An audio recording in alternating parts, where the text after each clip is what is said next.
함께 보실 말씀은 시편 37편 16절부터 21절까지의 말씀입니다.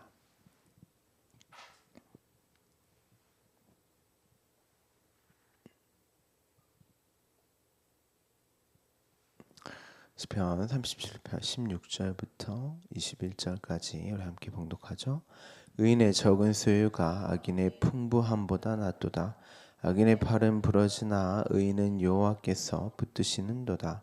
여호와께서 온전한 자의 날을 아시나니 그들의 기업은 영원하리로다. 그들은 환난 때에 부끄러움을 당하지 아니하며 기근의 날에도 풍족할 것이나 악인들은 멸망하고 여호와의 원수들은 어린 양의 기름같이 타서 연기가 되어 없어지리로다. 악인은 꾸고 갚지 아니하나 의인은 은혜를 베풀고 주는도다. 아멘. 우리는 지난 시간 의인의 적은 소유, 이 땅에서의 이제 가난함, 의에 줄이고 목마른, 그러나는 하나님의 은혜와 생명이 필요합니다라고 하는 그 기근의 상태이지만 곧 그 상태는 하나님의 생명, 은혜가 주어진 곧 풍부한, 풍족한 여호와는 나의 목자시니 내게 부족함이 없는 자들의 이제 삶으로 그런 자들의 삶인 거죠. 곧 여러분들은 이제 이런 내용을 헷갈리지 않게 잘 이해를 하고 가지고 계셔야 합니다. 반면 이제 악인들은 풍부함, 보세요. 이 앞서 제가 이 땅에서 이제 적은 소유, 가난함, 의에 줄이고 목마른 그 자들의 삶을 하나님의 풍족한 풍요를 누리는 그 삶이라고 이제 말씀을 드렸는데, 반면 그러니까 이제 의인과 악인을 여러분들이 이제 다르게 생각하시면 안 돼요. 여기서의 악인은 이 악인들의 이제 풍부함, 풍요함이 뭘까요? 이 땅의 것을 취해서 자신의 존재됨을 근거하여서 힘과 능력을 추구하고 곧 그것을 생명으로 붙들고 있는 상태를 말하는 거죠. 그런데 앞서 의인의 적은 소유, 이 의인도 분명 내가 가난하고 의에 줄이고 목마른 나를 확인하는, 내가 부정되고 부인되는 상태잖아요. 이게 나는 하나님의 생명으로만 사는 존재입니다. 그러려면 반드시 내가 가지고 있는 힘과 능력, 나의 존재됨이 부정되고 부인되는 그 과정을 반드시 겪어야 된단 말이에요. 그로 이 역사 속에서의 내가 추구하는 그 어떤 것도 다 진짜 힘과 능력이 아님을, 양식이 아님을 반드시 알게 되는 거고, 그 자가, 그 악인이 그걸 아는 자가 의에 줄이고 목마른 이 땅에서의 가난한 자로 곧 나는 하나님의 은혜와 생명이 필요한 자입니다 라고 간단 말이에요. 그러니까 우리는 보통 여기서 이제 시편 37절 16절을 보면 의인과 악인을 나눈단 말이에요. 이게 무슨 말인지도, 어떤 게 의인이고 어떤 게 악인인지도 모르고, 내가 교회 와서 예수 그리스도를 믿고 십자가를 믿고 나는 의인이 되었어. 죄가 뭔지도 몰라요.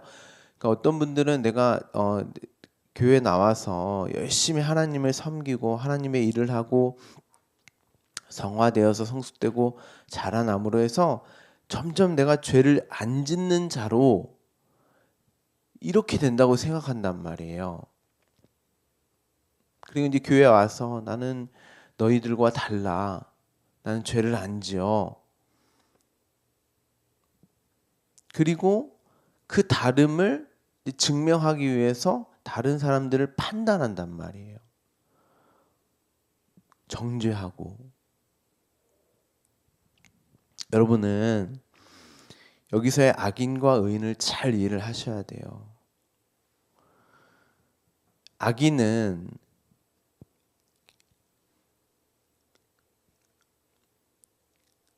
그 힘과 능력, 자신의 존재됨을 이제 추구하고 그것을 자꾸 증명하려고 하는.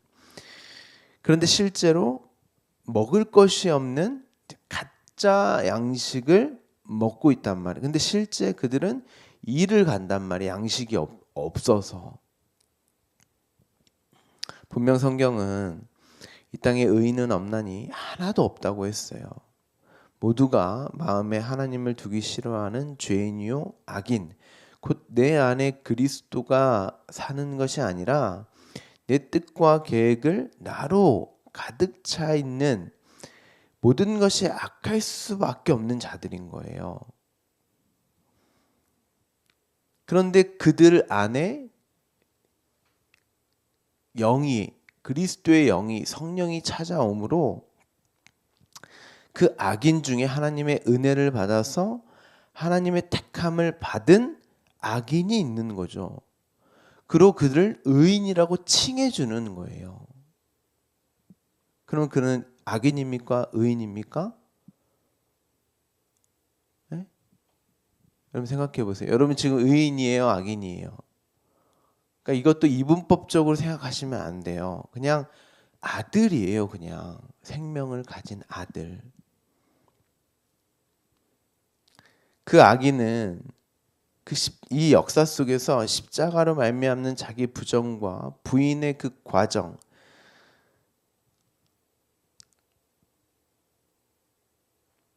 그로 나는 이 땅에서 먹을 것이 없고 하나님의 그 양식 말씀을 가진 자로 그 생명이 있어야 사는 자이구나 하고 죄인 중에 괴수이지만 하나님의 은혜와 사랑을 가진 생명된 아들로 사는 거예요. 의인으로. 그러니까 이제 그러면 죄인이라는 거야, 의인이라는 거야, 이런단 말이에요. 어떻게든 이분법적으로 생각해서 뭐라고 확 얘기를 이제 답을 달라는 거죠.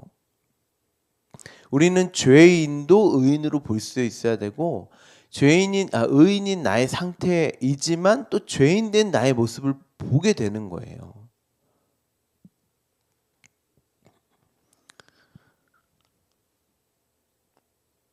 그러니까 이걸 이제 알지 못하면 자꾸 이제 내가 의인으로 가면을 쓰고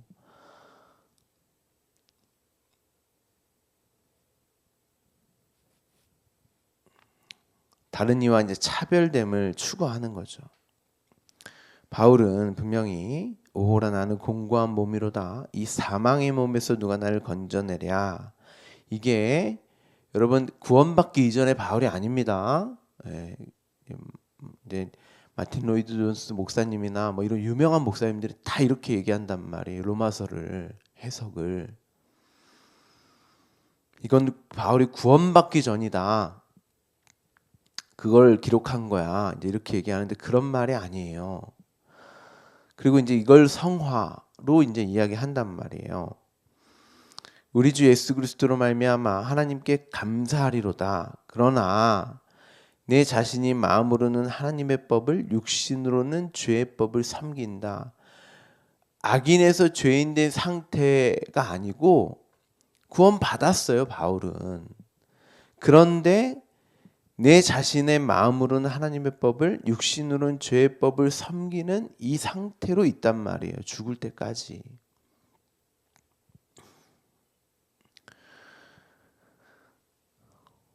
제가 예를 한번 드리겠습니다. 그래야 우리가 21전에 악인들은 꾸고 갚지 아니하나 의인은 은혜를 베풀고 주는도다. 이게 이제 여러분들이 이제 이해가 되기 때문에 제가 이제 설명을 계속 드리는 거예요.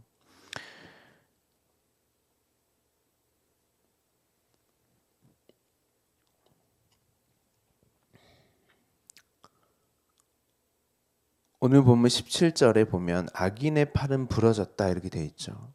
자, 팔은 힘과 권능을 이제 상징적으로 표현하는 단어라고 설명을 여러 번 드렸습니다. 근데 악인의 팔이 부러졌다고 합니다. 그러니까 우리는 이런 문자를 보면 악인들이 죄인이니까 하나님이 벌을 주셨구나 이렇게 이제 생각하는데 그런 말이 아니고 악인들이 추구하는 자신의 존재됨과 이제 생명, 힘과 능력이 이제 부정되었다는 뜻이죠. 그러니까 자기 십자가로 말미암는 그 부정과 부인됨을 얘기하는 거예요. 단순히 악인이 하나님으로부터 벌을 받았다 이런 말이 아닙니다. 그리고 이 악인이 이 땅에서 그 어떤 것과 어떤 것으로도 내 힘과 능력, 생명이 될 수 없음을 깨닫고 이 땅에서는 먹을 것이 없는 돼지 우리와 같은 것이구나 하고 당연히 이것은 하나님의 마음이 주어져서 이게 회개였잖아. 그렇죠? 그의 마음이 돌이켜지게 되면 그가 아버지를 의지하고 의존하게 되는 것이고 붙들게 되는 거죠. 그럼 그를 의인이라고 한단 말이에요.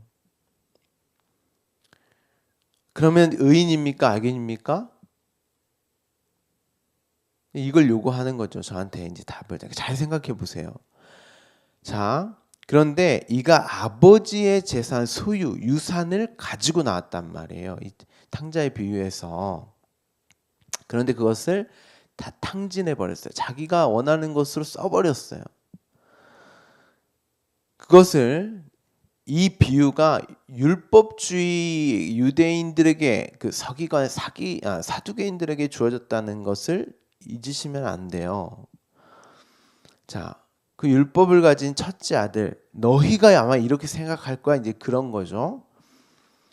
아버지의 살림을 창녀들과 함께 삼켜버린 곧 간음과 음행을 한 그 돌아온 탕자 아들을 위해서 어찌 송아지를 잡습니까? 이렇게 얘기한단 말이에요. 우리가 이제 그렇잖아요. 우리가 예수 믿고 구원받아서 교회에 앉아 있으면 어떤 이들이 조금 내 기준과 판단으로 봤을 때 죄를 범한 것 같으면 저는 죄인이야. 나는 아니라는 거죠. 그 첫째 아들의 모습을 우리 다 갖고 있잖아요. 그러면서 이 아들이 뭐라 그러냐면 나를 위해서는 염소 새끼 한 마리도 안 주시지 않았습니까? 이런단 말이에요. 그러니까 이 아들의 첫째 아들은 이 아버지를 누리지 못한 아버지로 여기지를 못하는 거죠. 겉으로는 하나님을 섬기고 있고 아버지라고 부르지만 진짜 성경에서 말하는 그 아버지를 아버지로 여기지 못하는 거죠. 자, 하나님의 소유, 재산, 유산이 뭡니까? 말씀이에요. 그런데 그 말씀을 율법으로 가지게 되어 이 땅에서 간음, 음행을 했어요. 자기 것으로 내 생명됨, 나의 힘과 내 능력을 추구하는 것으로 사용해 버렸어요. 그럼 그게 간음이고 음행이에요. 그게 죄인, 악인인 거죠. 그런데 그것을 가지고 나는 아버지를 의지하고 의존해야 하는 이 땅에 먹을 것이 없구나. 여기는 생명이 없구나 하고 아버지의 그 집에 있는 그것만 양식으로만 사는 진짜 생명됨을 가지고 있구나를 깨닫게 되면 그를 의인이라고 하고 아들이라고 한단 말이에요. 진짜 아들. 그러면 그 아버지의 것이 모든 내 것, 생명으로 가진 풍부한 자가 되는 거예요. 풍부한 자로 그 양식을 먹는 거죠. 그래서 이제 소를 잡습니다. 아버지가. 원래는 율법은 아들을 돌로 쳐서 죽여야 돼요. 간음, 음행을 했고 아버지를 죽이는 그 일을 했기 때문에 율법으로 봤을 때 지금 예수님이 하시는 비유잖아요. 자, 소, 하나님, 사람, 인간은 히브리어로 다 같은 단어예요. 그 소를 잡아 죽는 아버지가 죽음으로 말미암아 하나님이신 그분이 죽음으로 말미암아 인간들이 하나님의 아들이 되는 그 제사. 그런데 그것은 곧 잔치가 된단 말이에요. 어린 양의 죽음으로 곧 그것은 잔치로 가야 된단 말이에요. 하나님의 그 죽음은 곧 우리에게 하늘나라 혼인 잔치로 이제 주어지게 되는 거죠. 근데 또 소는 사람과 같은 단어란 말이에요. 그 인간도 사람도 함께 죽는 거예요. 그리스도와 함께 십자가에 못 박히는 그 죽음을 경험하는 거죠. 그래서 어린 양의 오늘 보면 20절 보면 악인들은 멸망하고 여호와의 원수들은 어린 양의 기름같이, 이게 이제 원문을 보면 빛이라고 이제 돼 있어요. 정오의 빛, 이게 기름이라고 말씀드렸죠. 그러니까 이런 단어들을 번역하는데 굉장히 이제 중요한 거죠. 네, 어쨌든 개역개정은 기름같이 타서 연기가 되어 없어졌다 이렇게 이제 번역을 했습니다. 그러니까 이제 그 십자가의 죽음으로 말미암는 그 연합됨을 말하는 거죠. 그 제사.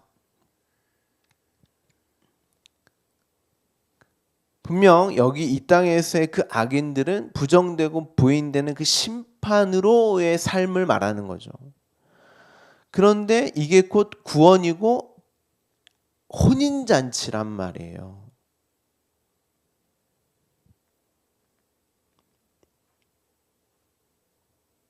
그러니까 이건 나쁜 게 아니죠. 근데 딱 보면 이러면 안 되는데 이렇게 생각하잖아요. 여러분이 악인이라니까요.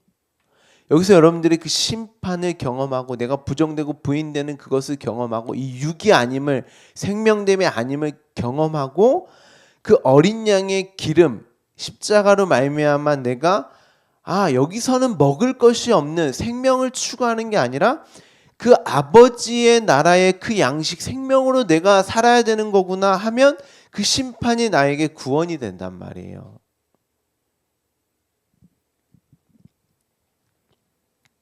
그래서 17절에 악인의 팔은 부러지나 반드시 그 힘과 능력 자신의 존재됨이 부정되어서 의인이 되는 곧 여호와께서 붙드심으로 내가 하나님을 붙드는 자로 그 아들로 살게 되는 거죠.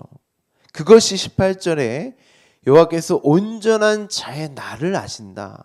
그게 우리와 저와 여러분의 온전한 상태인 거예요. 아버지가 붙들고 내가 아버지에게 붙들려 있음을 알아서 내가 아버지를 붙드는, 그들의 기업은 영원하다 이렇게 되어 있습니다. 왜요? 그 유산, 기업, 상속됨이 이 땅에서 율법으로 주어졌지만, 그렇죠. 그런데 그 율법을 통해서 반드시 부정되어서 생명됨으로 가야 되는 거죠. 그런데 이 율법을 그냥 내가 가지고 있어서 첫째 아들처럼 내가 열심히 아버지를 섬기고 아버지를 예배드리고 있다 했단 말이에요. 그 진리를 알지 못한 채. 그러면 진짜 멸망하게 되는 거예요. 온전하지 못하는 거예요, 그게.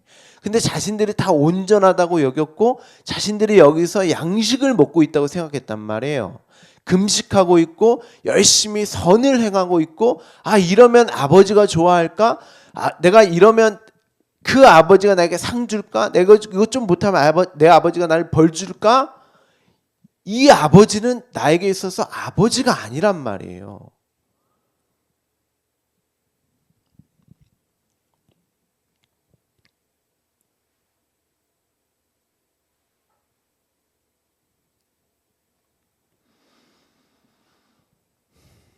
우리는 분명 이 역사, 인생 삶 속에서 자신의 팔이 부러져야 하는 거죠. 그래서 믿음의 조상들을 보면 다 그렇게 팔들이 부러지는, 아브라함도 마찬가지고 이삭, 야곱 다 마찬가지예요. 요셉까지도.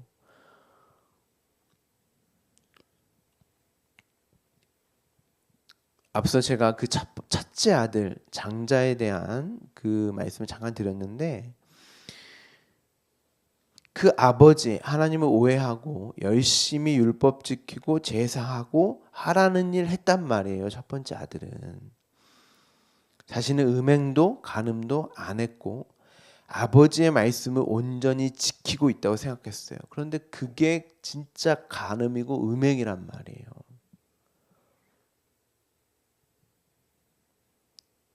그 누구보다 열심히 했단 말이에요.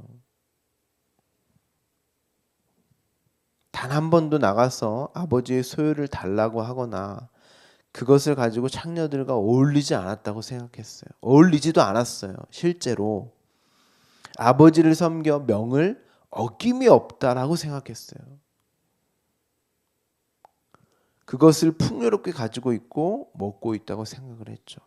그런데 아버지가 뭐라고 하는 게 중요한 거죠.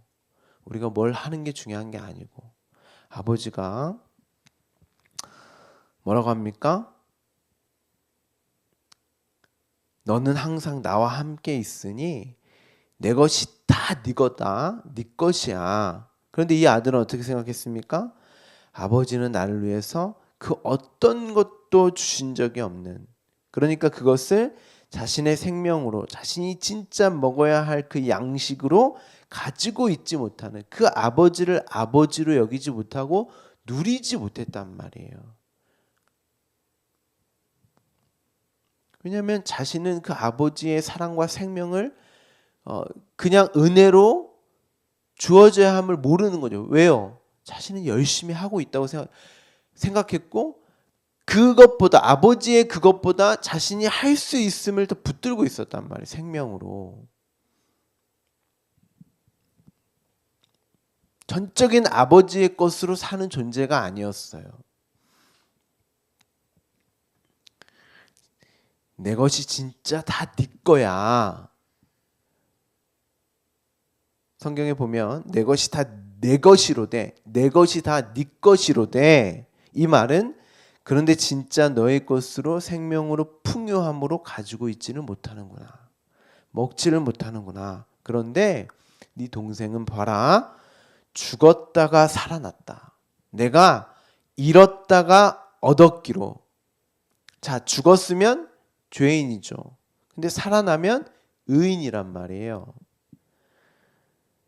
얻었다, 잃었다가 얻었다. 그 모든 과정을 통하여서 그 아들됨, 진짜 그 아들됨으로 그 아버지인 나를 내 생명과 내가 주는 양식으로 존재됨을 경험하고 왔어. 그럼 된 거야. 그로 우리가 즐거워하고 기뻐하는 것이 마땅하다. 너나 네 동생이나 똑같아. 그런데 네 동생은 죽었다가 팔이 부러지는 그 아들의 실존적인 상태, 자기 부정과 부인. 나는 아버지의 생명, 그 양식, 사랑, 은혜가 아니면 안 되는 것이구나를 깨닫는 그 역사 속에서의 그 죽음을 경험했다. 그럼 그게 산자인 거고 의인인 거지, 아들인 거지. 반드시 내가 잃었다가 얻게 되는 이것이 십자가에서 아들로서 끊어지고 단절되는 그 이야기 하는 거잖아요. 그러 우리가 즐거워하고 기뻐하는 것이 마땅하다. 그런데 너는 여전히 그것을 알지 못하고 율법을 가지고 있어서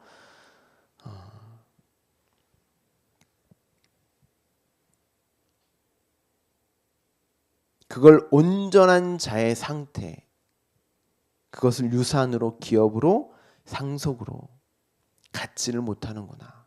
하나님의 생명을 가진 아들은 영원하게 되는 것, 그 영생이라는 이제 그런 말인 거죠.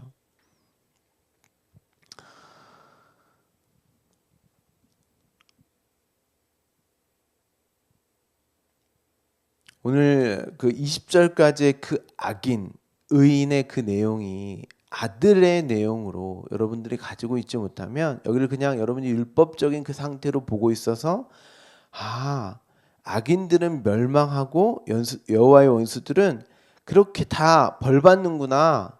나는 의인이 되어서 구별되구나. 이런 말이 아니고 이 이야기는 내 이야기구나. 내가 이런 상태였고 여기서 내가 구원받은 자구나. 그런데 여전히 내가 그 역사 속에서의 그 과정됨이 주어졌단 말이에요, 지금. 그런데 또 그렇기 때문에 나는 죄인이고 악인이고 여기서 또 머물면 안 되고, 그렇기 때문에 나는 하나님의 은혜와 사랑이 생명이 주어져야 함이, 그리고 주어졌음이, 그리고 반드시 그 영원한 생명으로 내가 갖게 되어짐을 여러분들은 반드시 알고 계셔야 한단 말이에요. 이분법적인 그 차원을 넘어서야 한다는 그런 말씀이에요. 그러면 이제 21절에 악인들을 꾸고 갚지 아니하나 이렇게 되어 있습니다. 오늘 이제 본문을 읽지는 않았는데 원래는 이제 내일 다룰 건데요. 자, 여기서 악인은 꾸고 갚지 아니한다. 의인은 은혜를 베풀고 주는도다. 우리가 이제 문자적으로 보면 악인들은 뭐 돈을 빌리고 뭐 여기서 여기저기서 뭐 꾸어서 갚지 않은, 그러면 나도 꾸어서 갚지 않지 않고 반드시 갚아야 되는구나. 혹은 내가 여기서 많은 것을 이루고 성공해서 베풀어주는 그런 삶을 살아야 되는구나. 그런 말이 아니겠죠. 여기서의 악인은 당연히 저와 여러분을 얘기합니다. 꾼다. 여기서는 그런 말이에요. 하나님, 당신이 주시고자 하는, 당신이 나에게 창세전에 언약하신 그것 주세요, 이런 말이에요. 그러면 당연히 주시기로 한 그거기 때문에 갚지 않겠죠. 자, 다시요. 우리의 죄된 상태, 우리는 없음이고 티끌이란 말이에요. 우리가 뭘 꾸고 달라고 할 수 있는 그 상태도 아니에요, 사실. 그런데 하나님이 뭐라 그랬어요? 예수님이 구하라, 찾으라, 두드려라. 뭐 제테오 뭐 이런 단어들을 쓴단 말이에요. 제가 내일 설명드리겠지만, 그러니까 반드시 달라고 해라 이런 말이에요. 나에게 내가 하나님의 내가 원치도 않았는데 그게 뭔지도 모르니까 나는 그걸 원하지 않는단 말이에요. 그런데 하나님이 이미 창세전에 주셨고 이 역사 속에서 주시기로 한 그 약속한 그 언약을 기반으로 한 그것이 나에게 주어져서 내가 찾고 구하고 두드리게 만드신단 말이에요. 그러면 우리는 뭐라고 하겠어요? 하나님, 내가 원치도 않았잖아. 난 그게 뭔지도 몰랐잖아요. 그런데 그 언약이 나에게 주어져서 반드시 주시기로 한 그것 나에게 주세요. 그러겠죠.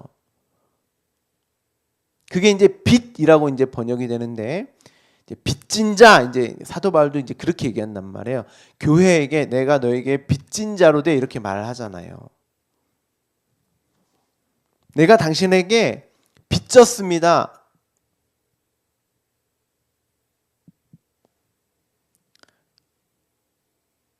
죄송합니다. 그러니까 하나님이 우리에게 빚진 거죠. 그러니까 사도 바울도 교회에게 내가 너에게 빚졌다 이렇게 얘기하니까. 그러니까 하나님이 반드시 우리에게 주기로 한 그건 나에게 주세요. 이런 말이에요. 그러면 당연히 우리가 갚지 아니하겠죠. 당연히 주기로 한 그거니까. 의인은 은혜를 베풀고 주는도다.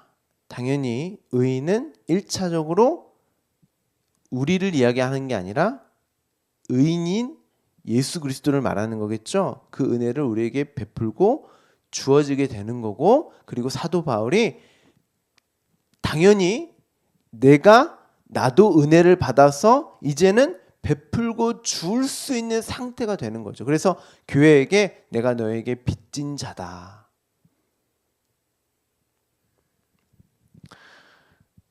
시간이 늦어서 내일 또 설명을 드리겠지만, 그러니까 일단 여러분들은 이런 말이 단순히 우리가 뭘 꾸고 갚지 않는 이 땅에서의 거래, 뭐 서로 간에 어떤 그런 말을 하는 게 아니고, 그러고 내가 하나님께 뭐 구원받았고 은혜를 많이 받았으니까 많이 베풀고 선을 행해야겠다 그런 말이 아닙니다. 21절을 우리 내일 자세히 한번 살펴보도록 하죠. 기도하겠습니다.